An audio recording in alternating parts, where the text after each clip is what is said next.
요즘 주변에서 많이 듣는 얘기가 메타버스 이제 한물 같지 않아? 라는 소리입니다. 여러분은 어떻게 생각하시나요? 메타버스 관련 주식 같은 경우에는 화제성이 떨어진 것은 맞습니다. 그리고 메타버스라는 단어 그 자체에 대한 관심은 줄어들었어요. 그렇다면 한창 관심을 받았던 메타버스가 사라지고 있는 것일까요?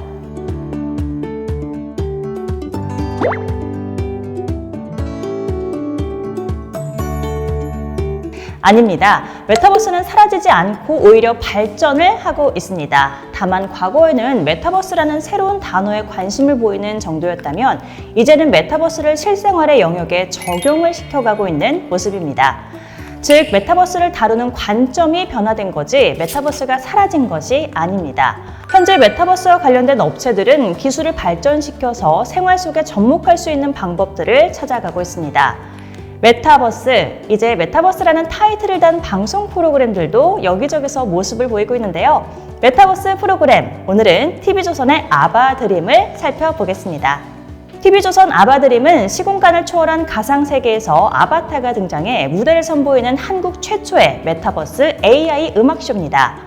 MBC의 복면가왕에서 가면을 사용했다면 아바드림은 아바타를 사용합니다.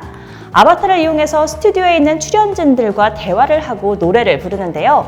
아바드림에는 일명 드리머와 드림캐쳐가 등장을 합니다.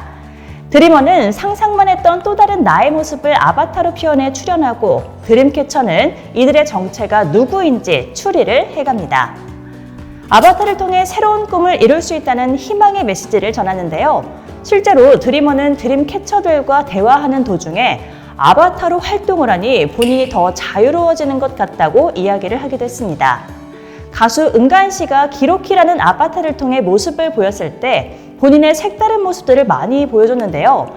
이미 은간 씨를 알고 있던 드림캐쳐 분도 아바타에서 보여지는 성격과 실제 은간 씨의 성격이 너무 달라서 알아채지 못했다고 얘기를 하기도 했습니다. 또한 아바실리아는 편견에 굴하지 않고 세상을 멋지게 사로잡는 사람이 되고 싶다면서 아바드림에 출연한 이유를 밝히기도 했는데요. 방탄소년단의 피땀 눈물을 선곡하며 멋진 무대를 보여주기도 했습니다. 그 정체가 나타나면서 놀라움을 더했죠. 바로 인순이 씨의 무대였습니다. 인순이 씨의 열정과 노력이 빛나는 무대여서 감동의 물결이 흘렀는데요. 저는 실제로 방송을 보면서 소름이 돋더라고요. 이렇게 아바드림을 통해 색다른 모습들을 보여주고 있는 가수들인데요. 아바드림은 특히 고인들의 트리뷰트 무대를 만들면서 화제가 되기도 했습니다.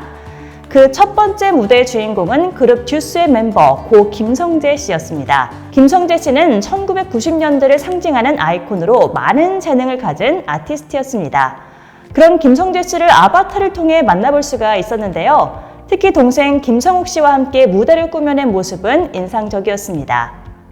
그리고 이어진 두 번째 트리뷰트 무대의 주인공은 고 김자옥 씨였습니다. 공주는 외로워라는 곡으로 활동을 했고 많은 연기 활동을 통해 모습을 보여줬던 김자옥 씨였는데요. 트리뷰트 무대를 통해서 다시 만날 수 있었습니다. 오승근 씨와의 듀엣 무대를 볼 때는 마음이 뭉클해질 정도였는데요. 특히 김자옥 씨는 생전에 오승근 씨를 아빠라고 불렀다고 하는데 AI 기술로 복원한 김자옥 씨의 목소리가 오승근 씨에게 아빠라고 부르는 모습은 큰 감동을 선사했습니다. 앞으로 고 서지원, 송혜 선생님의 아바타를 만든다고 알려져 있는데 기대가 됩니다. 특히 이 트리뷰트 무대의 경우에는 방송 전에 가족들과 기자회견 시간도 가졌습니다. 고 김성재 씨, 고 김자옥 씨 아바타 기자회견 사회를 제가 봤는데요. 가족분들의 그리워하는 마음과 아바타를 통해서 다시 만났을 때 그 벅찬 감정을 생생히 느낄 수가 있었습니다. 또한 클론의 강원래 씨가 아바드림의 홍보대사로 활동을 하고 있습니다. 강원래 아바타 기자회견에서 휠체어를 타고 있는 강원래 씨가 아닌 춤을 추고 있는 아바 강원래 씨의 모습을 볼 수 있었습니다. 정말 감동적인 모습이죠. 이 아바드림은 실력 있는 가수들의 무대를 보여주고 트리뷰트 무대를 통해 감동을 선사하는 동시에 다양한 기술들을 보여주고 있는데요. 아바드림에서 간혹 검정색 슈트를 입고 있는 모습이 보여지는데 바로 모션 캡처 기술입니다. 센서가 있는 슈트를 통해서 움직임을 읽어내고 이 움직임을 아바타를 통해 실시간으로 나타낼 수 있는데요. 메타버스 기술 중에 하나죠. 이런 기술들이 점점 발전을 해나가면서 우리 생활 속에서도 사람처럼 움직이는 아바타를 볼 수가 있게 됐습니다. 손가락 움직임까지 표현 가능하다는 것이 정말 놀랍죠? 또한 아바드림에서는 생전의 목소리를 이용해서 AI 기술로 고인들의 목소리를 재현해내는 기술도 볼 수가 있었습니다. 사실 제가 김성재 씨의 모습은 많이 접해보지 못해서 비교를 할 수는 없지만 김자옥 씨 같은 경우에는 정말 목소리가 많이 비슷하다라는 생각을 했거든요. 우리나라의 메타버스 기술이 이렇게 많이 발전해 가고 있구나라는 생각도 들었습니다. 이렇듯 메타버스는 한물 안 갔습니다. 아직 한물 갈 타이밍도 오지 않았죠. 계속해서 발전해 가고 있고 이제는 실질적인 모습을 나타내고 있습니다. 메타버스 프로그램을 접하는 사람들의 반응은 새롭다라는 반응이 많은데요. 이 새로운 것에 익숙해지면 이제 메타버스라는 단어보다는 메타버스를 구성하는 기술들에 초점이 맞춰질 것이라는 생각이 듭니다. 메타버스라는 단어로 규정할 필요 없이 실생활에 녹아내리는 과정이 되는 거겠죠. 그런 과정에 있어서 이 아바드림 굉장히 큰 역할을 했다는 생각이 듭니다. 메타버스 기술을 이용한 프로그램을 통해서 메타버스를 사람들에게 보여주는 연결고리의 역할을 톡톡히 하고 있는 거죠. 실제로 초등학생들이 자신도 슈트를 입고 아바타를 만들 수 있냐는 문의를 많이 한다고 합니다. 메타버스를 구성하는 요소 중에 아바타가 굉장히 중요한 역할을 하는데요. 저도 생각을 한번 해봤어요. 어떤 아바타의 모습을 제일 보고 싶을까?